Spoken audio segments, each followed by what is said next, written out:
하나님의 백성으로서의 삶, 예배하고 경배하는 삶, 이런 말씀을 가지고 말씀을 대언하겠습니다.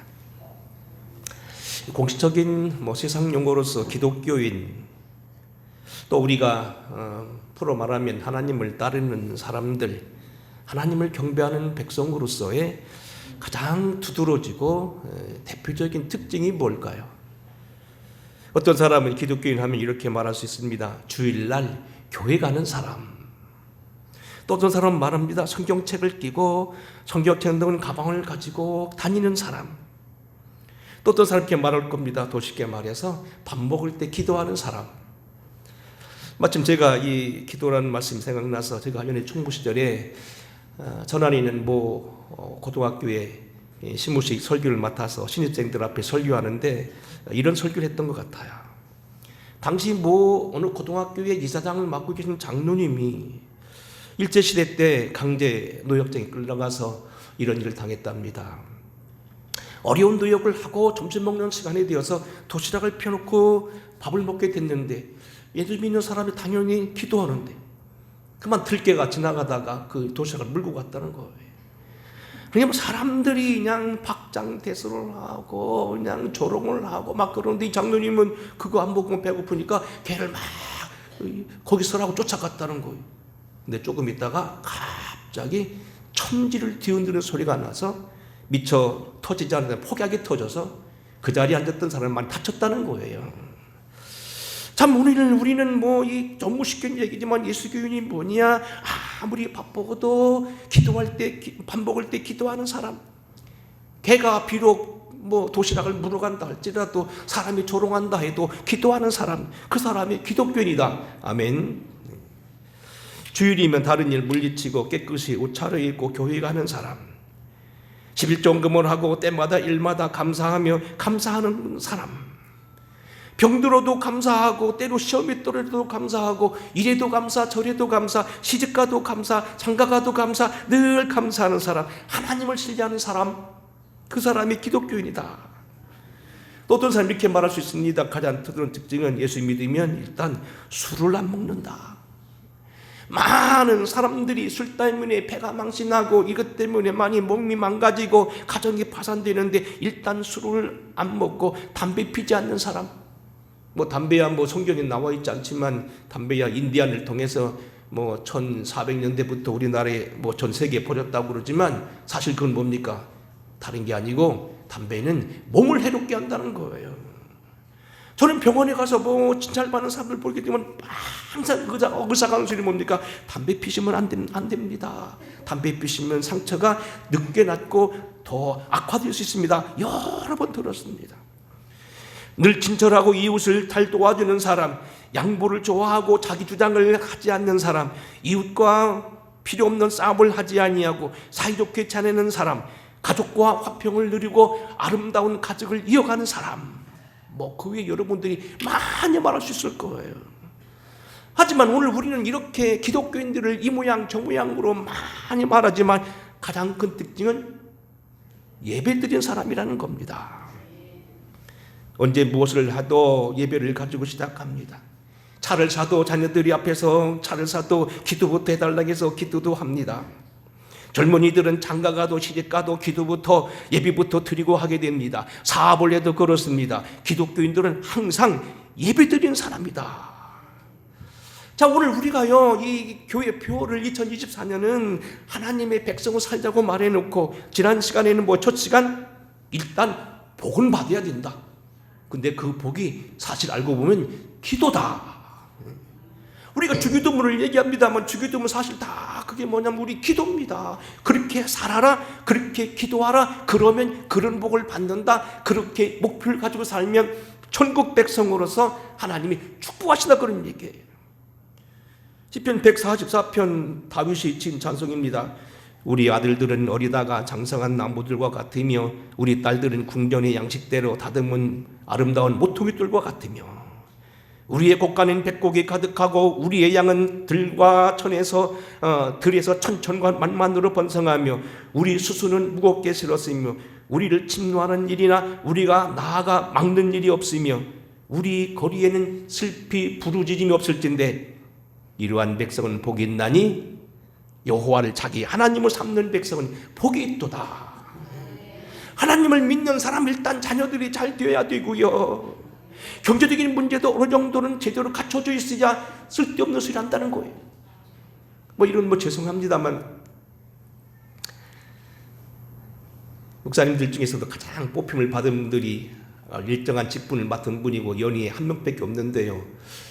좀 감독님들도요, 돈 있는 큰 교회에서 오셔야 좋아요. 왜 그런지 아세요? 돈 없는 교회에서 오면 자꾸 끼웃거려. 돈 가져갈 거 없어?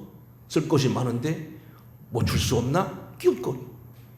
근데 10,000명 모이고 1,000명, 몇천 명 모이는 교회는요, 당신이 막 몇천만씩 내놔요. 너무 가난하면요, 영광이 되지 않아요.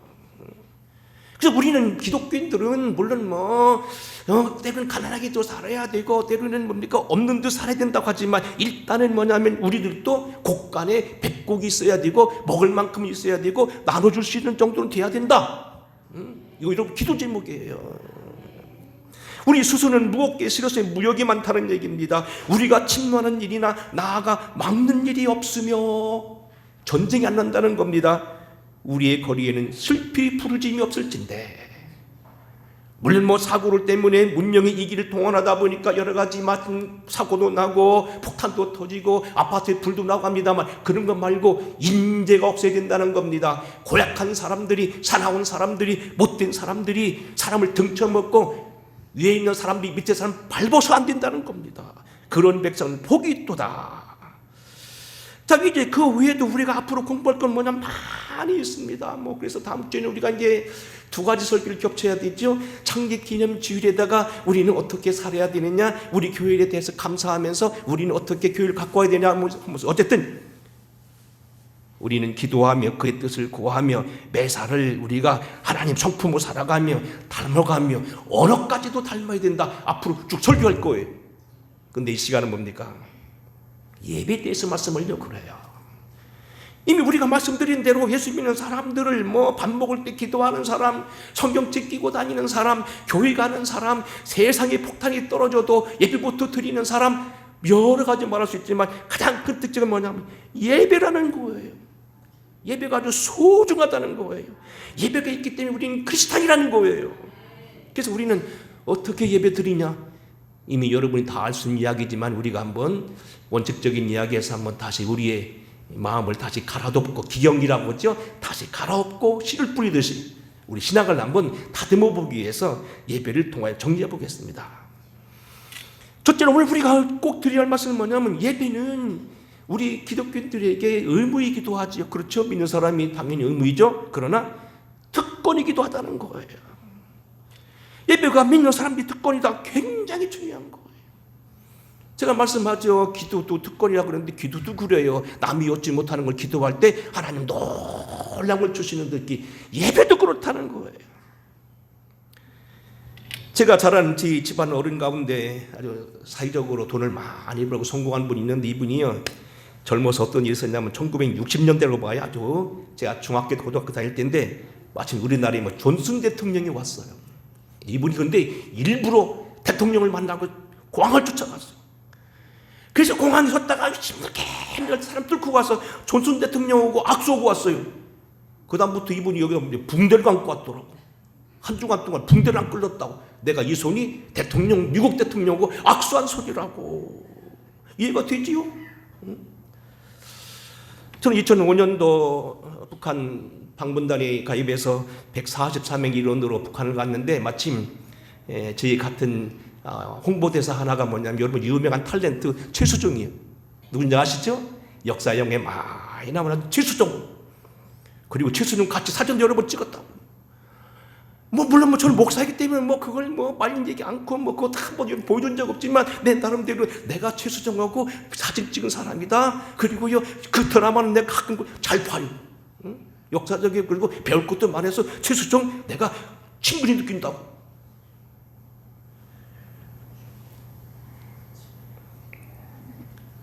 지금으로부터 20년 전입니다. 제가 미국에 좀 이렇게 공부할 수 있는 기회가 있어서 오며 가며 공부를 하다가 이제 졸업여행을 마치고 마침 이제 그 투어를 갔다가 집사람하고 저 연장을 해서 마침 제 천함에 해당되는 사람이 샌프란시스코 영사에 있었어요.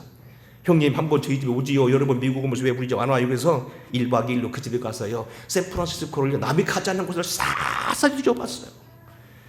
그래서 거기 보면 뭐 나체 뭐 해수욕장도 있고 뭐 일반 여행자는 가지 않는 뭐 그런 공원도 가보고요. 뭐 동물원, 식물원 다 봤는데 한 번은요 저녁인가 점심을 먹으러 갔는데 한국 해장국집을 들어갔어요. 근데 무슨 거기에 여러 한 20개의 사람이 많지 않아서 없어서 내가 앉았는데 그러더라고요. 형님 그 자리가 지난주에 오셨던 노무현 대통령과 앉았던 자리입니다. 당신이 영사로서 대통령을 그리워하는 것을 모셨는데 그때 당시만 해도 이분이 뭐 지금 워싱턴으로 못 가고 여기서부터 서부부터 차례차례 옮겨갔죠. 14일인가를 지나갔는데 첫 번째 샌프란시스코 가가지고 그 자리에 앉아 밥을 먹었다는 거예요. 괜히요. 오 그래요? 그리고 나도 대통령 자리에 앉은 자리 만져봤네. 자랑스럽더라고요. 여러분 보세요. 미국 대통령하고 악수했느니 최수정하고 뭐 내가 사진을 찍었느니 대통령이 앉았던 자리에 내가 앉았느니 이게 뭡니까? 아무것도 아닌데 때는 우리 그것이 이야기거리가 되고 자랑거리가 된다는 거예요. 그런데 이런 보세요. 전지를 만드신 하나님을 매일같이 대면하고 그분의 음성을 듣고 그분과 이야기하고 그분의 축복을 받고 그분이 여러분 자녀라 쓰다듬어 주시고 복을 주신다. 이건 사실 뭡니까?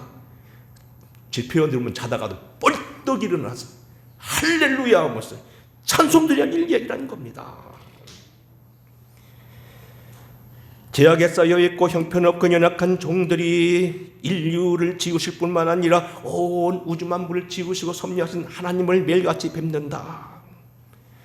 인생의 모든 걸 주관하시고 세상의 모든 걸 역사하는 하나님을 우리가 가까이서 예배한다. 그분을 찬양한다. 그분의 음성을 듣는다. 그분의 도움을 받는다. 그분께 기도하고 떼쓰고 해서 응답을 듣는다. 이것 같이 감격스러운 것이 무엇이라는 겁니다. 특권이란 얘기입니다. 예배는 자그마치 여러분들 원하시면 그냥 의식적으로 하는 게 아닙니다. 하나님을 대면하는 것입니다. 하나님을 엔카운터란 말이죠. 만나는 것입니다. 내가 하나님의 백성입니다. 주님이 나의 아버지입니다. 고백하는 게 뭐냐면 예배예요. 예배는 순서가 많고 찬송도 있고 기도도 있고 예물도 드리고 설교도 듣지만 예배의 가장 중심적인 뭡니까? 여러분이 예배당에 들어오는 순간 아니면 여러분이 마음을 갖추고 주님을 예배하기로 어느 곳에 하는 순간 주님과 여러분 연결되는 겁니다. 예배는 우리가 하나님 앞에 서는 거고요. 이미 백성인 걸 고백하고요. 백성인 걸 자랑하고요. 뻐기는 겁니다. 하나님을 내가 대면했다는 거. 저도 일주일 전에 요즘 뭐 방송통신위원장이라고 하는 사람이 저 같은 대학을 나왔고 저보다 1년 후배예요. 그리고 제 장조카 장인이에요. 그래서 제 조카가 네가 누구냐 그러니까 제가 아무개 목사 조카입니다. 그럼 됐다. 그래가지고 그냥 딸 줬다는 거 아니에요. 근데 오늘날 갑자기 저한테 전화가 왔어요. 저한테 전화하셨는데 이렇게 하고 설명하더라고요. 내 마음속에 어떤 때는 뭡니까? 까불지 마. 나도 그런 사람 옆에 있어. 이런 마음이 있더라고요. 그런데 이건 뭡니까? 비교도 안 된다는 거예요. 예배한다는 건 뭡니까?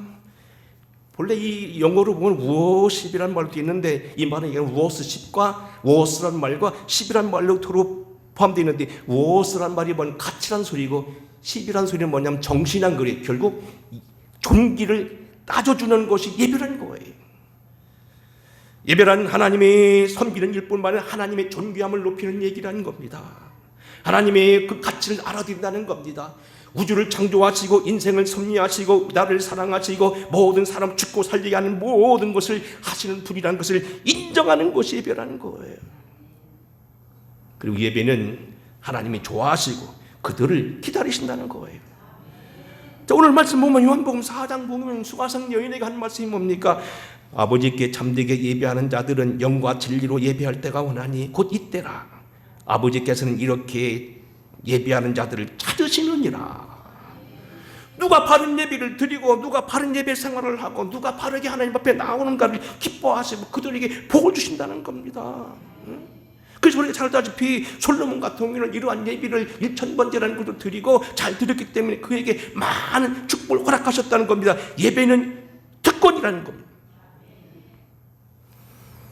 히브리서 11장 6절입니다. 믿음이 없이는 하나님을 기쁘시게 하지 못하나니 하나님께 나아가신 자는 반드시 그가 계신 것과 또한 그가 자기를 찾는 자들에게 상 주시는 자이심을 믿어야 할지니라. 하나님은요 그냥 목적까지 서 계신 분이 아니에요. 상도 주세요. 예배 잘 드리는 사람에게 복을 주신다는 겁니다. 바른 예배 드리는 사람 찾고 계시다는 겁니다. 그들을 쓰신다는 겁니다. 그들의 후손들 복 주신다는 겁니다.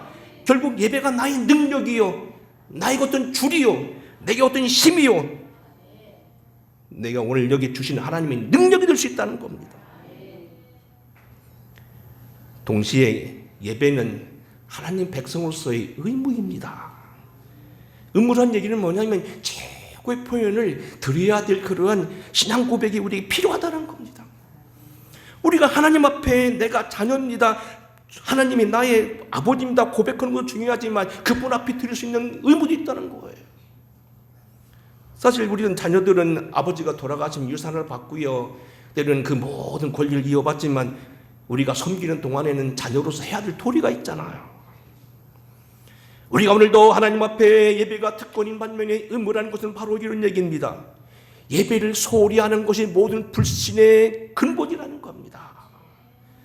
여러분 성경을 보시거나 우리가 신뢰를 보게 되면 믿음 떨어진 사람 제일 첫 번째 나타나는 게 뭐죠? 예배를 등한히 하는 거예요. 저 사람 믿음이 있는가 없는가 보면 딱 한 가지 나타납니다. 예배를 소홀히 하는 사람, 예배를 안 드리고 자꾸 꾀부리는 사람, 벌써 믿음이 떨어졌다, 믿음이 작아졌다 보는 거예요. 하나님의 진노가 불의로 진리를 막는 사람들의 모든 경건하지 아니하는 것과 불의에 대하여 하늘로부터 나타나느니 장세로부터 그의 보이지 아니하는 것들 곧 그의 영원하신 능력과 신성이 그가 만드신 만물에 분명히 보여 알려졌나니 그러므로 그들이 핑계치 못할지니라. 하나님을 알되 하나님을 영화롭게도 아니하고 감사하지도 아니하고 오히려 그 생각이 허망하여지고 미련한 마음이 어두워졌나니. 불신하는 사람, 하나님을 믿지 않는 사람이 나타나는 대표적인 특징이 뭐냐면 예배를 소홀히 한다는 거예요. 그래서 마지막 때도 뭡니까? 히브리서 10장에 보면 뭐라 합니까? 모이기를 피하는 어떤 사람들이 습관과 같이 하지 말아라. 마지막 때가 되면 사람들이 하나님을 떠나고 믿음에 멀어져 가는데 믿음에 떨어져 간 사람의 특징이 뭐냐면 예배를 소홀히 한다는 겁니다. 여러분이 무슨 예배가 됐든지 속회배가 됐든 무슨 예배가 됐든 예배가 자꾸 여러분들이 부담스러워지면 내가 이거 내 심령을 다시 다잡을 때가 됐다고 여러분 그렇게 하시기 바랍니다. 거꾸로 말하면 뭡니까? 우리가 하나님을 사랑하는 마음이 생기면 예배하기를 기뻐한다는 거예요. 우리가 요즘에 알다시피 뭡니까? 초대교회들에 비해서 믿음이 떨어진 건 뭡니까? 그때는요 부흥회를 해도요 이웃교회 있으면 심지어는 뭡니까? 열흘씩 거기다가 밥을 걸어 먹고서 거기서 자면서라도 기도했어요. 그럼 지금 그렇게 합니까? 호텔에서 세미나 하지? 우리가 이 예배가 의무라는 것을 조금 이렇게 좀 정리해 보겠습니다. 예배가 하나님 앞에 특권인 방면인 의무라는 것은 뭐냐면 예배를 소홀히 하는 사람에게는 하나님도 좋아하시지 않는다는 겁니다. 때로 이것이 도에 지나치면 징계도 올 수 있다는 겁니다. 창세기 15장에 보게 되면 믿음의 조상 아브라함이 그 큰 축복을 받게 되고 큰 능력을 받았지만 그가 복받는 중에도 예배를 소홀히 했을 때 그의 후손들이 400년 동안 노예 생활을 하게 됐다는 거예요. 설계가 여기 보면 아브라함이 15장 10절에 이렇게 말합니다. 아브라함이 그 모든 걸 가져다가 중간을 쪼개고 쪼갠 것을 마주 대하여 놓고 제사 드리되 새는 쪼개지 아니했더라.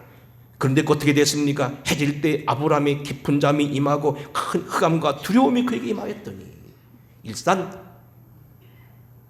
예배 소홀한 사람은 두려움이 있게 됩니다. 무슨 당할까 늘 조마조마합니다. 하나님 떠났기 때문에 그렇습니다. 솔개가 그 사체 위에 내릴 때였다고 자꾸 보면 이상한 걸 쫓아옵니다. 이상한 질병이 생기고 이상한 자꾸 어려움이 생기고 자꾸 생겨납니다. 그리고 다 지금 궁극적으로는 그들이 400년 동안 다른 민족에 가서 결국 지배를 당한다는 겁니다. 창세기 4장 최초에 조상 아담이 범죄한 이후로 그의 아들 가인에게 임했던 거 뭡니까? 예배를 소홀히 하다가 살인을 범합니다. 고린도전서 11장에 보게 되면 사도 바울은 예배 중에 특별히 성찬식을 함부로 한 사람들이 이렇게 말합니다. 그러므로 너희 중에 약한 자와 병든 자가 많고 잠자는 자도 적지 아니하니.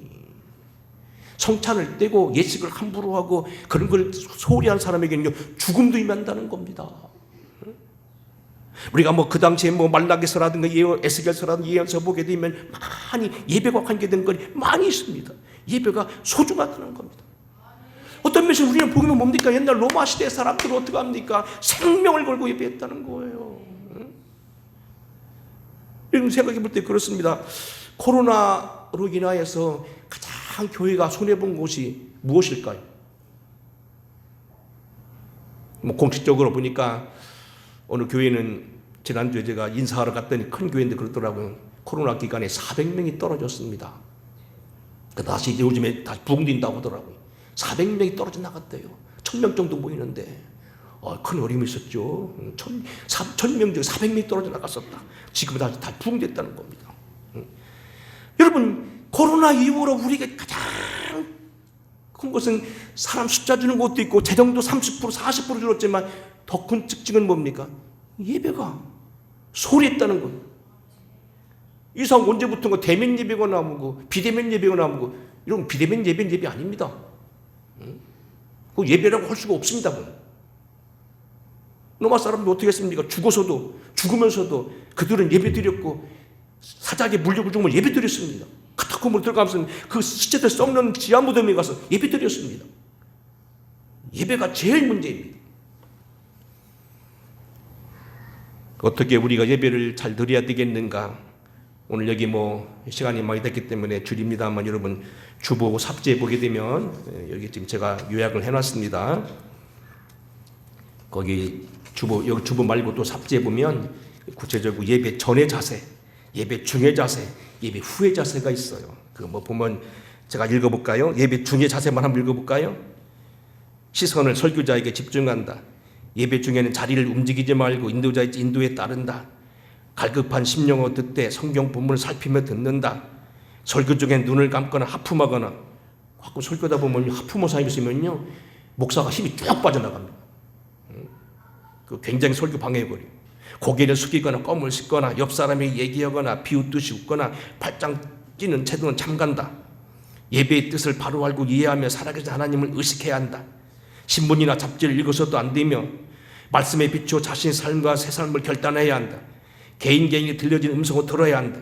설교를 메모하는 것은 기억과 정리를 위해서 좋은 태도이다. 헌금을 드릴 때는 예물과 함께 자신 전체를 드리는 표로서 감사하는 심정으로 드려야 된다. 예배에 어린이가 방해가 되지 않도록 한다. 축도와 성가대의 성령이 끝나기 전에는 성전을 나가지 말아야 된다. 미국 사람들은요 그렇게 자유롭고 와도요 이 축도 받으려고요 차를 6시간씩 타고 와 예배 드린다는 거. 예배가 끝나면 성도의 교제를 나누고 받은 말씀을 중심으로 감사와 기쁨으로 살아간다. 새로운 헌신과 봉사의 생활이 시작되어야 한다. 여러분 집에 가서 읽어보시고요. 예배 후의 자세도 있어요. 문제는 뭐냐면 여러분 예배가 중요하고 이것만 하나 더 하고 넘어가겠습니다. 주일 성수에 대해서 말씀드립니다. 주일 성수 여러분 주일을 위해서요 아까 말한 초대교인들은 생명을 걸었어요. 여러분 생각 툭 하면 주님께는 365일 있고 52주가 있으니까 한번 빠지면 된다고 그러지 마시고요 어떻게 해서라도 드릴 수 있도록 노력해야 돼요. 이 날은 하나님의 날이고요 이 날에 성령이 역사했고요 우리가 요한계시록보다 이 날에 하나님의 감동으로 천국에 들어갔고요 민수기 6장에 보게 되면요 이 날에 나무하다 걸린 사람은 주님 뭐라 하면 죽이라고 해서 돌로 쳐 죽였어요. 40년 광야 생활에 이 안식일 날엔 만나도 내리지 않아서 이 날이 온전히 쉬게 만들고 예배하게 만들었던 거예요. 오늘 말씀을 정리합니다. 여기 두 번째 읽은 본문에 보게 되면 요한계시록 4장에 보게 되면 그 말씀도 우리들은 이러한 예배가 되어야 된다는 겁니다. 밤낮 쉼없이 날개를 치면서 사형물이 거룩하면서 한 것처럼 우리의 생활이 자체가 예배가 되어야 되고, 예배는 거룩하게 드려야 되고, 구별되어 드려야 되고, 우리가 성의를 바쳐서 드려야 된다는 겁니다. 우리 조상들은 이 산에서 예배하였는데 당신들의 말은 예배할 곳이 예루살렘이 있다 하더이다. 여자여 내 말을 들으라. 예루살렘에서도 말고 너희가 아버지께 예배할 때가 일어나니, 아버지께서는 참되게 예배하는 자들을 찾나니 참되게 예배드리는 자는 영과 진리로 예배드려야 될지니라. 사실 우리는 장수는 문제가 되지 않는다는 겁니다. 우리가 정말로 진실한 마음을 가지고 성령으로, 인간적으로 하는 얘기 아닙니다. 성령으로 진실한 모양으로 예배하라. 예배가 특권입니다. 저도 경험해보면, 여러분들 어떤지 모르겠습니다. 한번 가끔 그런 보고를 받습니다만, 예배 드릴 때 갑자기 병이 치유됐다는 그런 분들도 제가 있는 걸 봤어요. 예배가 굉장히 중요한 거예요. 예배 때 하나님의 음성을 들어요. 저도 때 설교 들다 보면 다른 분 목사님 하다 보면 설교 때문에 꽉 잡힐 때 보면 그게 복이라는 거예요. 건강이 그때 젊어지는 거예요. 그때 암덩이 떨어져 나갈 수도 있는 거예요. 오래됐습니다. 제가 요맘때였으니까 2월 달인데 지방에 있다는 이웃에 있는 젊은 목사들이 6개, 7개 모여가지고서 심야기도를 한다고, 요즘 말하면 심야기도 한 10시쯤 모인다고. 교회는 그때 좀 늦게 모였거든. 그래서 그 사람 일찍 모이더라고요. 여러 가지 이제 이게 몇십 명 더 모여드리니까 7시 예배 드렸는데 제가 예배 드리러 왔어요. 사실 누가 하는지도 모르죠. 그때 한 100명 정도 모였던 것 같은데, 제가 설교를 했습니다. 저는 제 교회 따로 있기 때문에 제 교회를 안 갔고 저만 갔습니다. 나중에 몇 개월 뒤에 보고를 받았어요. 그중에 전에 제가 있던 교회 아마 여성교회 회장도 거기 있었던 모양인데, 이분이 손목에 이게 뭐가 혹이 있어서 그날 수술을 받았다 다시 재발했는데 또 수술을 받아야 된다는데, 바로 그 다음날 수술을 받기로 했다는 겁니다. 안수도 않고 그들과 같이 통성기도도 않고 그냥 설교만 했어요. 나중에 보고하더라고. 몇 개월 뒤에 목사님 이거 다시 또 재발하면 목사님 실례될까 봐서 제가 몇 달 기다렸는데, 그때 설교 듣고 났더니 혹이 없어졌대요. 하나님이 역사하시는 건 대단합니다. 우리가 꼭 무슨 예배 드릴 때 무슨 병이 낫고 방언하고 예언하고 그것도 중요하지만, 하나님이 예배를 보시고 계시고, 예배는 하나님을 만나는 장면이고, 예배 자체가 하나님의 권능이요, 하나님과 함께 내가 앞에 서는 거다. 굉장히 중요한 거라는 겁니다. 하나님의 백성 여러 가지 특징 말할 수 있지만, 그 중에 가장 큰 특징은 예배하는 사람이다. 꼭 기억하셔서 예배로 성공하고, 예배로 승리하고, 예배로 인생을 승리하는 여러분 되기 바라고요. 어느 곳에 있든 항상 주님과 동행하며 승리하는 저와 여러분 되기를 주의 이름으로 축원합니다. 고마우신 아버지, 우리는 예배자입니다. 하나님을 예배하는 사람입니다. 예배 때마다 하나님을 만나기를 원합니다. 우리가 진정과 진리로 예배드리게 하여 주시고, 살아계신 주님을 찬양하며 주와 동행하는 기쁨의 종들 되게 하옵소서. 예배는 나의 특권이며 내게 권리입니다. 또한 내게 하나님 앞에 의무이기도 합니다. 진정한 예배를 준비함으로 주님을 만나게 하시고 주의 권능과 능력을 힘입게 하시옵소서. 일생 동안 또 1년 동안 주님 앞에서 하나님의 백성으로서 예배자로서의 부끄러움 없는 삶이 되어지게 하여 주시고, 주일 성수로 다시 되찾게 하여 주시고, 잃어버린 우리 신앙들 다시 깨어나게 하시옵소서.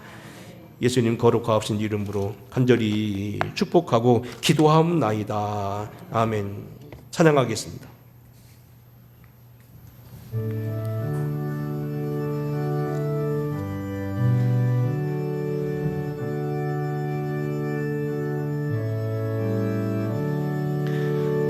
찬송으로 보답할 수 없는 큰 사랑, 주님께 영광 할렐루야.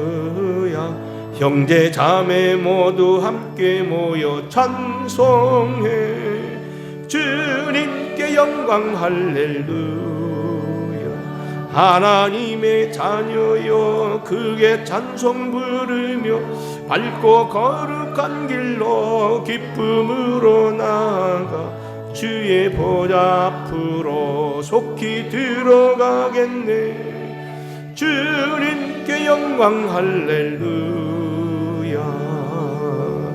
우리 받은 주님 은혜 한량 없도다. 주님께 영광 할렐루야. 기쁜 찬송 부르면서 천국 가겠네. 주님께 영광 할렐루야. 하나님의 자녀여 크게 찬송 부르며 밝고 거룩한 길로 기쁨으로 나아가 주의 보좌 앞으로 우리 들어가겠네. 주님께 영광 할렐루야.